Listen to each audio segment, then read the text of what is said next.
My name is Lauren, and 6 months ago my husband disappeared.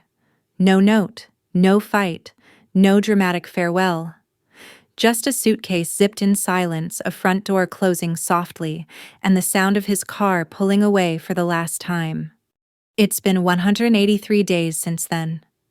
I still count them like a prisoner scratching tallies into a wall. 183 days since Jason looked at me for the final time, with eyes I couldn't read, cold, distant, but not angry. That's what terrified me the most. The absence of anger. I came home that Tuesday to find his side of the closet half-empty, drawers pulled out, and the bathroom counter cleared of his things. No toothbrush, no razor, not even the cheap aftershave I'd complained about for years. He'd erased himself like smoke drifting through an open window. The silence that followed wasn't peaceful, it was suffocating. I walked through our house in a daze, checking each room like maybe he was hiding, maybe it was a cruel joke. But the truth pressed in from every corner: Jason was gone. And I had no one to blame but myself. It started with something so small. I left my laptop open on the kitchen counter when the doorbell rang. Just a delivery, nothing important. By the time I came back, Jason was standing there staring at the screen. His face was blank. Too blank. Jason was expressive by nature. He laughed easily, frowned openly, wore his heart on his sleeve. To see him without expression was like staring at a mask. "What's wrong?" I asked, setting the package down. He didn't answer, just closed the laptop carefully, almost politely, and walked upstairs. I followed, my stomach tightening with each step. By the time I reached the bedroom, he had a suitcase on the bed and was folding shirts with deliberate precision. "Jason, what are you doing?" No answer. He moved methodically, work clothes, toiletries, his grandfather's watch. Nothing we'd bought together, nothing tied to memories. "Please talk to me," I begged. "What did you see?" He paused only once, long enough to look at me with eyes I barely recognized. Everything he said softly, and then went back to packing. My heart dropped. The messages, the photos, all the careless proof of what I'd been doing with Alex, my coworker, saved in my inbox. I'd thought I was careful, but I hadn't been. And now Jason knew. "Jason, I can explain." "No." His voice was firm but quiet, not rising, not trembling. "No what? No explanation, no forgiveness. Please just yell at me if you have to, just don't do this. I'm done." The words hit harder than any scream. "You can't just leave," I sobbed. He zipped the suitcase, lifted it, and walked past me as if I were furniture. Down the stairs, out the door, into his car. He didn't slam the door, didn't peel out of the driveway. He just drove away, with chilling calm. That was June 15th, a Tuesday. At first I thought he'd be back. Men left in anger, but they came back when they cooled off. That's how these things worked. They raged, they accused, they demanded explanations. Then there were negotiations, tears, maybe counseling. That was the script. But Jason didn't follow the script. I called him dozens of times, then hundreds. Each call went to voicemail. I texted apologies, confessions, promises to change. None were read. I even emailed his work address, but the messages bounced back. By the third day, I was driving to places he might be: his brother's house, his parents', even the old diner where we used to eat pancakes at midnight. Nothing. No one would tell me where he was. That night, I tore through the house like a detective at a crime scene, desperate for any clue he'd left behind. Bank statements, old receipts, a trail of breadcrumbs I could follow. But Jason had been meticulous. Too meticulous. He'd taken the important documents, canceled cards, closed accounts. It was as if he'd prepared for this moment, waiting for the exact second he'd need to disappear. I found one thing, though, an old receipt shoved into the back of his desk drawer. It was for a storage unit on the other side of town. My heart raced. I grabbed my keys and drove there, hope burning like a fever. But when I unlocked the unit, it was empty. Not just empty, swept clean. Jason hadn't just left me. He'd planned it. He'd left nothing behind, no thread I could pull, no lock I could pick. That night, I sat on the cold cement floor of that storage unit, the hollow echo of my sobs bouncing off the metal walls. I realized then that Jason's silence wasn't an accident. It was a choice, a weapon. His absence was the sharpest punishment he could give me, sharper than anger, sharper than hate. And as much as I hated to admit it, it was working. Before Jason vanished, before the silence swallowed everything, there had been years of marriage that looked steady from the outside, but had cracks no one wanted to name. Jason wasn't a bad husband. He provided, he was reliable. He was honest. But he was also absent. Not physically. Not exactly. He came home every night, ate dinner, asked polite questions about my day. But he wasn't with me, not really. He worked long hours tethered to his laptop, even on weekends. Our conversations were about bills, schedules, logistics, never about dreams, never about us. When I tried to talk about feeling lonely, he'd nod, say he understood, and then retreat back into spreadsheets or gaming marathons. I loved him. But sometimes love feels like a routine. You can't escape a comfortable cage. That's when Alex appeared. He was my coworker, sharp-tongued and quick to laugh, the kind of man who noticed when I wore a new dress or changed my hair. Jason never noticed anymore. Alex made me feel seen, alive. He was dangerous not just because he was married, but because he belonged to Jason's world too. It started small. A lingering look at the office. A joke that strayed too close to flirting. Then late-night texts that turned into calls. I told myself it was harmless, just a way to feel something again. But deep down, I knew better. The night of Jason's cousin Emma's wedding, the line shattered completely. Jason had been the best man, standing at the microphone giving a heartfelt speech about love, loyalty, and the sanctity of marriage. I remember watching him, the words flowing, his voice steady. People wiped their eyes, nodding, believing every syllable.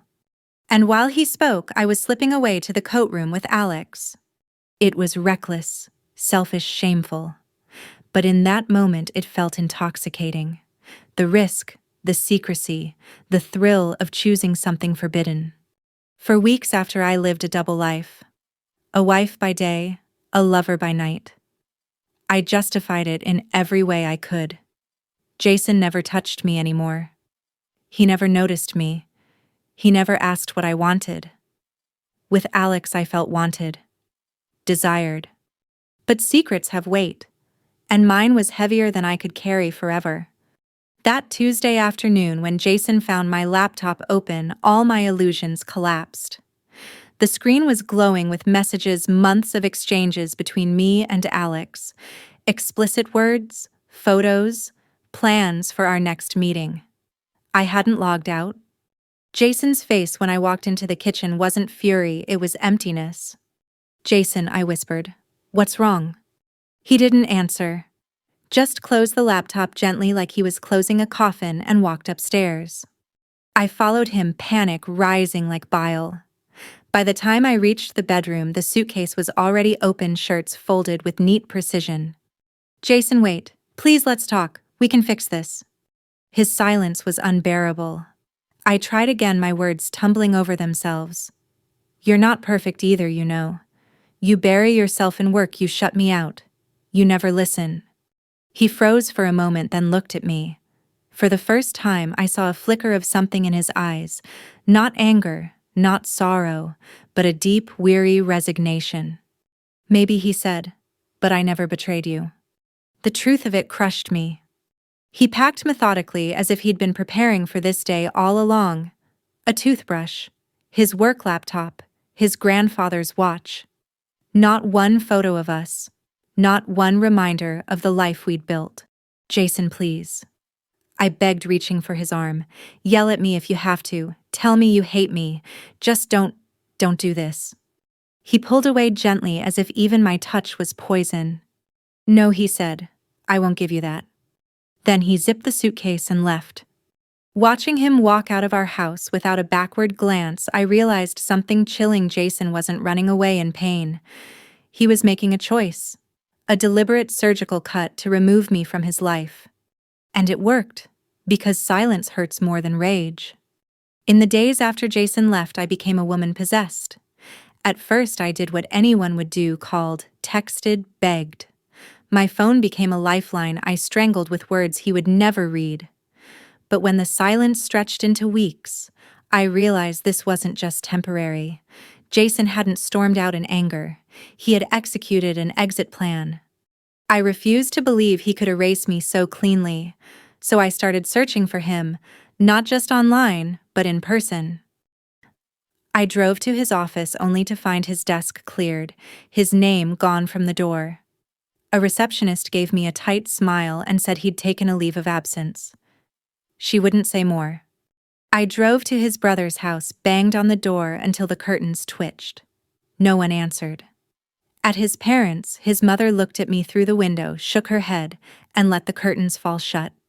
It felt like the entire family had locked me out. Madison, my best friend, or the woman I thought was, answered the door when I showed up unannounced. She stood with her arms crossed, blocking the entry.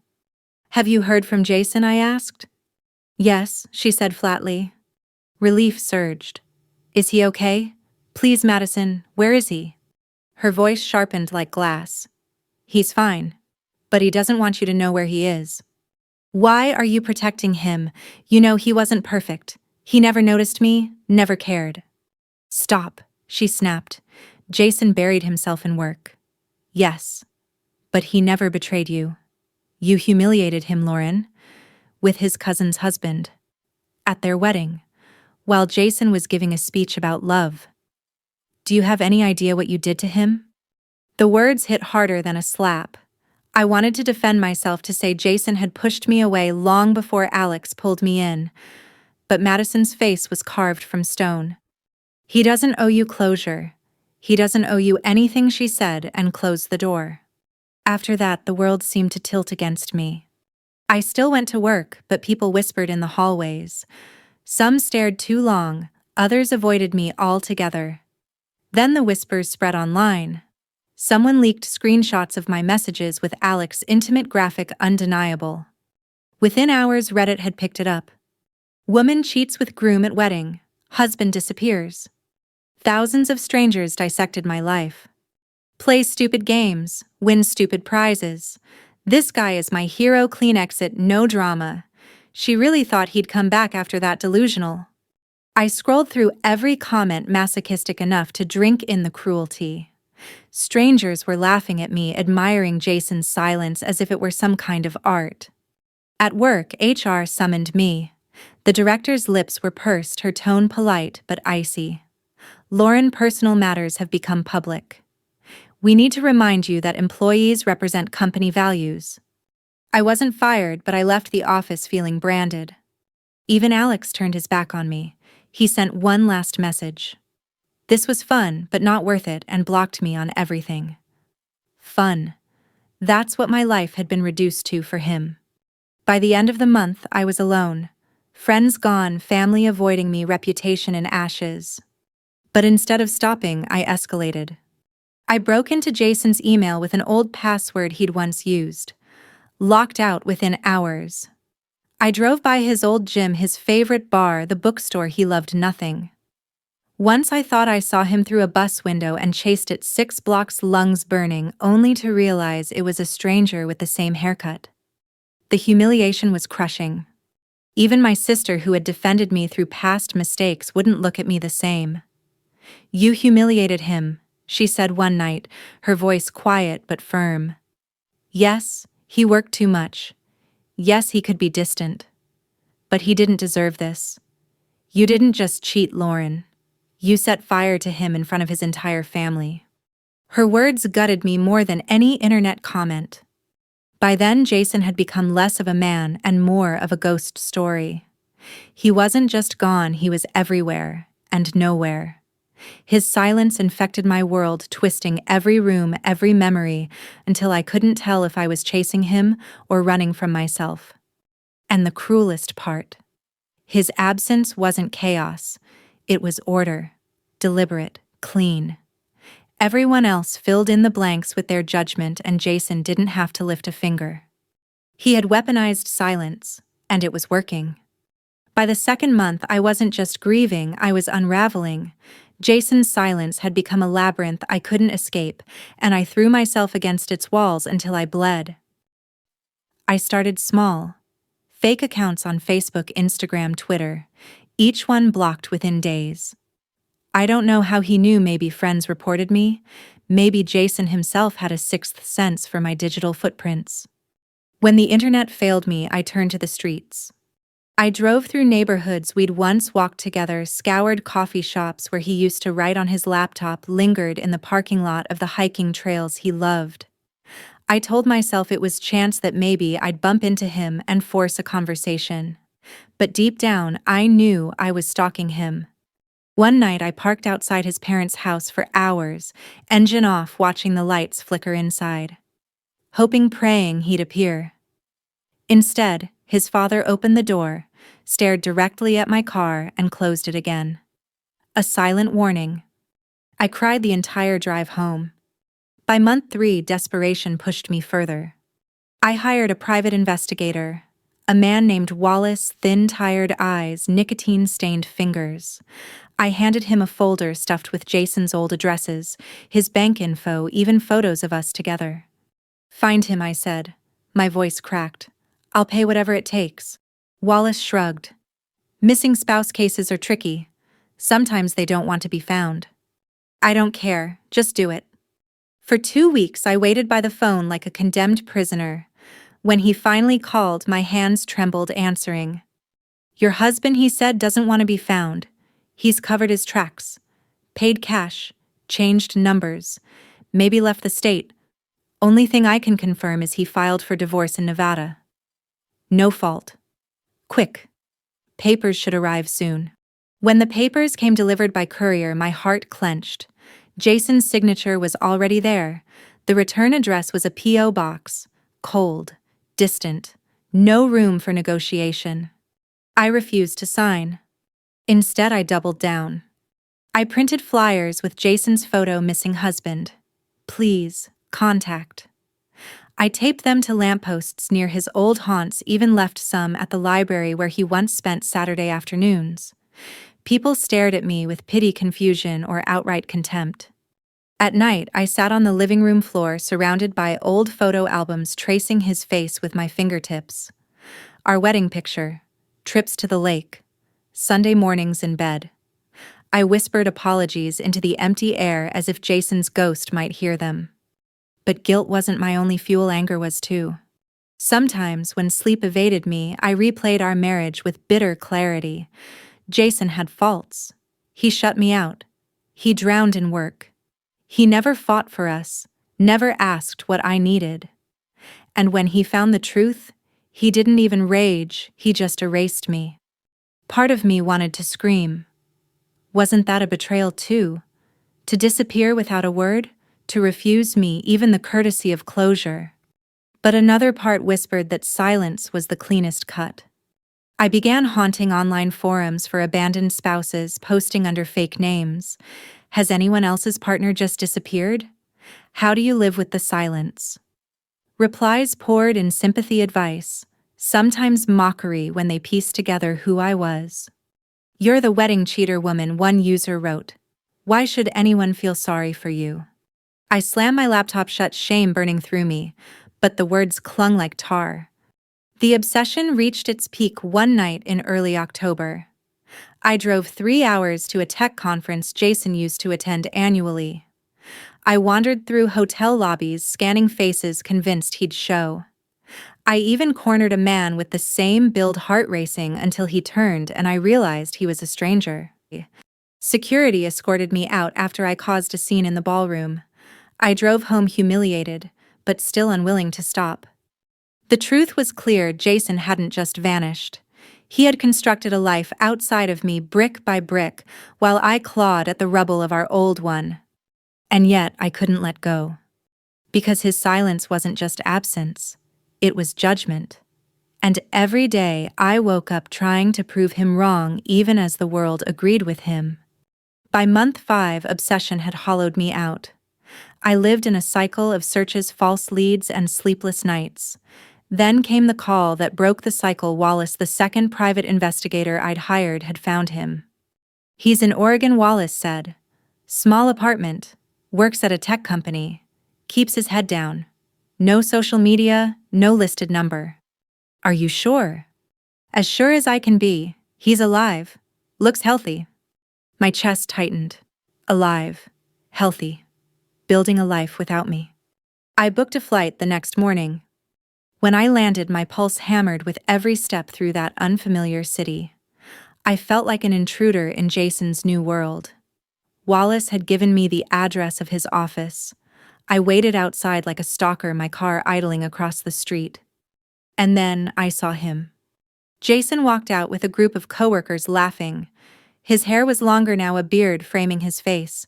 He looked lighter, not burdened, not haunted. A man who had set down his baggage and never looked back. For a moment I couldn't breathe. That was my husband, my Jason. And yet, he wasn't mine anymore. He spotted me before I could move. The laughter drained from his face. He muttered something to his coworkers who glanced at me curiously before dispersing. Then Jason walked toward his car. "Jason," I called, my voice cracking. "Wait." He stopped but didn't turn around. "How did you find me?" "It doesn't matter," I said, rushing forward. "We need to talk." "No," he said flatly, "we don't." 5 years. Jason. Don't. I deserve something. An explanation. Anything. Finally he turned. His eyes weren't empty this time. They were sharp-cutting. "Deserve. You think you deserve something after what you did?" "I made a mistake," I whispered. "But you just vanished. You erased me like I was nothing. Isn't that betrayal too?" His mouth twitched, almost a smile, but bitter. "You want me to admit I wasn't perfect? Fine, I worked too much. I shut you out sometimes. But I never dragged you through hell in front of my family. I never made our marriage a punchline on the internet. You did that all by yourself." I flinched. He wasn't wrong, but hearing it in his voice made the wound bleed fresh. "Jason, please," I said, reaching for him. "I still love you. We can fix this." He stepped back, avoiding my touch like it burned. "Love you," loved Alex in the coat room while I was giving a speech about commitment. "You loved comparing me to him in your messages. If that's love, I want nothing to do with it." I wanted to scream that Alex had meant nothing, that Jason's silence had hurt more than any affair. But the words caught in my throat.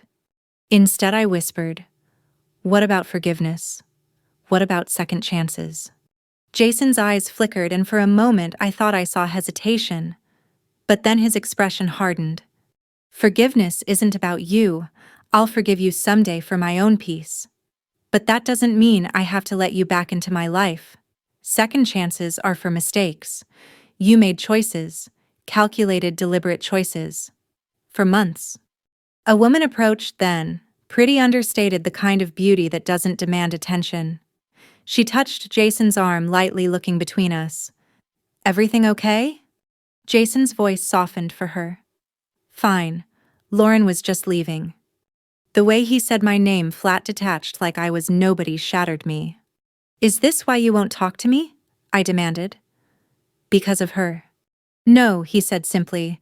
"I won't talk to you because I have nothing left to say." He got in his car with her and drove away without looking back. I stood in that parking lot, surrounded by strangers, and the echo of his words, realizing the truth. Jason wasn't the saint the internet painted him to be. He wasn't flawless. He had been cold, distant, unwilling to fight for us. And now, he was cruel in his indifference. But maybe that cruelty was what made his silence cut so deep. After Oregon, something inside me cracked. Not a clean break, but a slow splintering that left me raw. I had traveled across states, spent thousands of dollars, and risked every shred of dignity just to stand in a parking lot and hear my husband say I was just leaving. For weeks after, I replayed that moment on a loop, His blank stare, the soft tone he saved for her, the way he looked at me like I was no more significant than a stranger asking for directions. It consumed me. I stopped going to work calling in sick until HR's patience wore thin. Food lost its taste.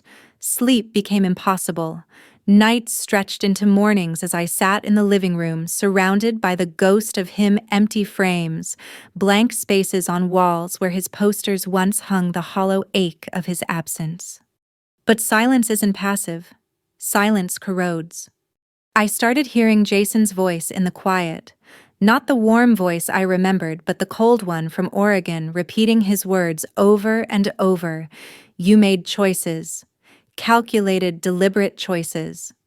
I thought about calling him again, but the PI's warning echoed. Your husband doesn't want to be found. Still, I couldn't stop. I began writing letters. Long, rambling confessions I never mailed. Sometimes they were apologies. Sometimes they were accusations. Sometimes I asked questions I knew he'd never answer. The stack of unsent envelopes grew taller each week, a monument to everything I wanted but would never have. Therapy was supposed to help. Dr. Martinez listened patiently, her pen scratching notes while I unraveled. Tell me what you miss about Jason, she said once. His steadiness, his cooking, Sunday mornings in bed. That sounds like comfort, she said. Do you miss him, or do you miss what he represented? The question unsettled me. I wanted to say I missed him, the man I married. But when I thought of Jason, really thought, what came wasn't laughter or warmth. It was silence. Work emails at midnight. Arguments avoided. A man who could cut me off like a diseased limb.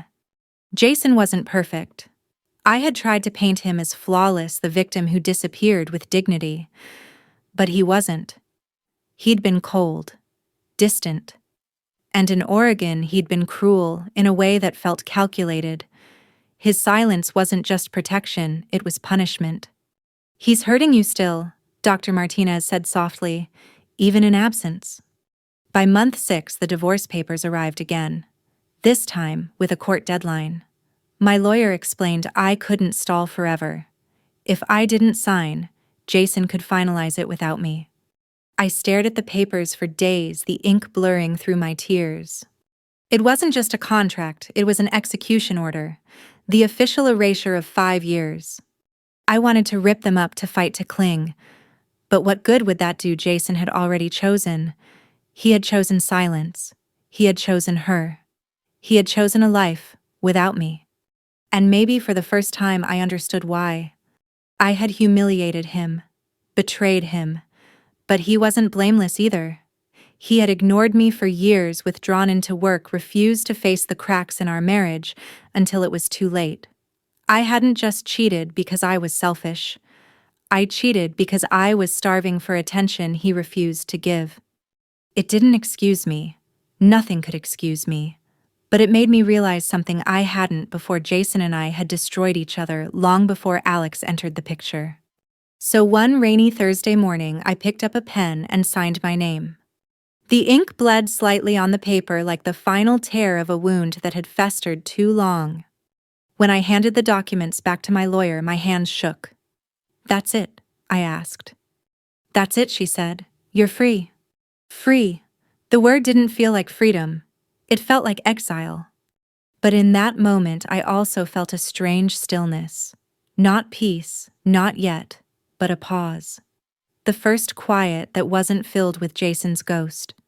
Maybe acceptance doesn't come all at once. Maybe it comes in pieces, in small acts of surrender. Signing a paper. Admitting the truth. Letting go of a man who, for all his strength, had his own darkness too. Jason wasn't my saint. I wasn't his sinner. We were two people who carved wounds into each other until one of us finally walked away. And maybe silence was the only ending we were ever going to get. 6 months. That's how long it took for Jason to vanish, for me to lose my friends, my family, my reputation, and eventually, myself. And now, with the divorce finalized, it's official. I am alone. But alone doesn't mean silent anymore. For months, Jason's absence was a cage I rattled against until I bled. I told myself he was flawless, that I had ruined perfection, that I was the sole villain. But that wasn't the truth. The truth was messier, uglier, more human. Jason had his cracks too. He worked too much, withdrew when I needed him most, shut himself behind walls he never let me climb. I cheated, yes, but he let me wither long before I strayed. We broke each other long before I ever broke my vows. That doesn't absolve me. It doesn't make what I did less cruel. But it helps me understand that Jason didn't vanish because he was a saint. He vanished because it was easier than staying. Easier than shouting, easier than forgiving, easier than trying again. And maybe that was his flaw: silence as a shield, absence as an answer. My flaw was choosing noise, chaos, reckless desire. His flaw was choosing nothing at all. Now I live with the ruins, not in penance, not in pride, just reality. The house is too quiet, but I'm learning to sit with it. I deleted the fake accounts, burned the stack of unsent letters, stopped searching for his face in crowds. Sometimes I still dream he'll call, that he'll want closure, that we'll talk like human beings instead of ghosts. But when I wake, I remind myself closure isn't something someone gives you. It's something you decide to take. So I'm taking mine. Jason is gone. He has a new life. Maybe a new love. I will never know the details, and I don't need to. What matters is that I'm still here, breathing in a house that feels too big, learning that surviving silence is its own kind of strength. Maybe the opposite of love isn't hate. Maybe it isn't indifference either. Maybe it's distance, the space we put between ourselves and the people who broke us so we can heal in our own ways. Jason's way was erasure. Mine is remembering, telling the story, and eventually letting go. And if you're listening, if you've ever been left in silence, erased without explanation, or haunted by a choice you can't undo, know this: you are not alone in that emptiness. Sometimes the loudest ending is the quietest one. If this story touched, you share it. Reflect on it. And if you'd like to hear more stories like this, subscribe so you won't miss the next one. Because sometimes the only way to move forward is to face the silence together.